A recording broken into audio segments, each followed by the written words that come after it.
Shaq doesn't believe in the Raptors' chances against the Sixers in the first round. In fact, he doesn't even believe they'll win a single game. Have you seen the Raptors? Have you seen? Getting swept. Write it down. Put simply, he's wrong.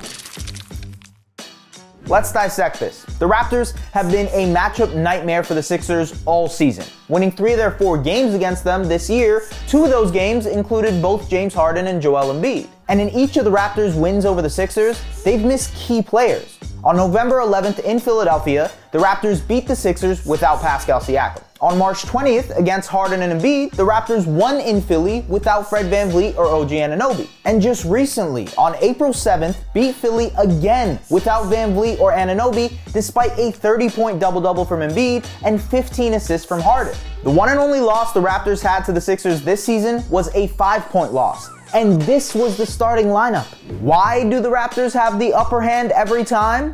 A few reasons. First, Toronto's defense. The Raptors are, quite frankly, the perfect type of team to throw out against Harden because they have Anunoby, VanVleet, Gary Trent Jr., Siakam, and Barnes, who has taken on the primary assignment against the Beard all season. Despite not having a nominal center or rim protector on the roster, former Coach of the Year Nick Nurse uses his long, rangy wing defenders to throw out these gigantic lineups, consisting of guys who can switch any pick and roll action that involves the Beard. Speaking of the former MVP, he just hasn't been the same this year. And that's point number 2. Harden hasn't had the same burst or mobility. Add that to the fact that the Raptors' quick defenders make it tough on him already, and he'll have to rely on his 3-point shot to get himself going, which is at a career low this season. The Sixers also don't have anyone who can guard Pascal Siakam. That was evident in Philly's last game against the Raptors, where Siakam finished with a 37-point triple-double, especially because defensive stopper Matisse Thybulle is ineligible to play in Toronto. And if your answer is to throw Embiid on Siakam, that causes an array of other problems for Philly, mainly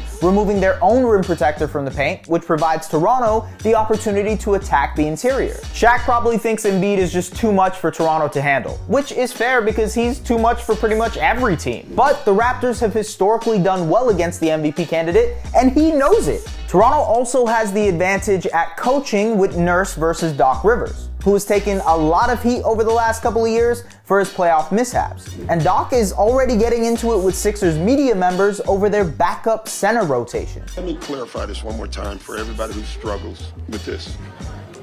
When there's a small lineup, I'm gonna say it slow so we can all pick it up. We'll play smaller with Paul.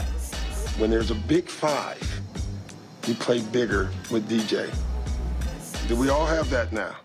From a basketball point of view, the Raptors don't commit a lot of turnovers and cause a lot of turnovers for opposing offenses. They also have the second biggest offensive rebounding differential in the NBA, grabbing 3 more offensive rebounds per game than their opponents. Those were 2 of the main ways the Raptors beat the Sixers in 3 of their 4 matchups, averaging 10 more shooting opportunities per contest, committing 5 fewer turnovers, and grabbing 29 more offensive rebounds than the Sixers over 4 games.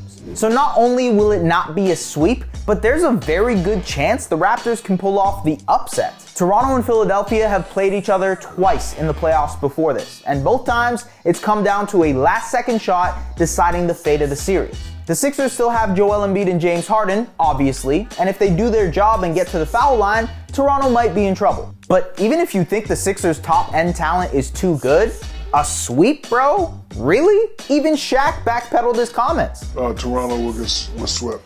Yeah. Rescinded. Strike that from the table. So let's be real. What do you think?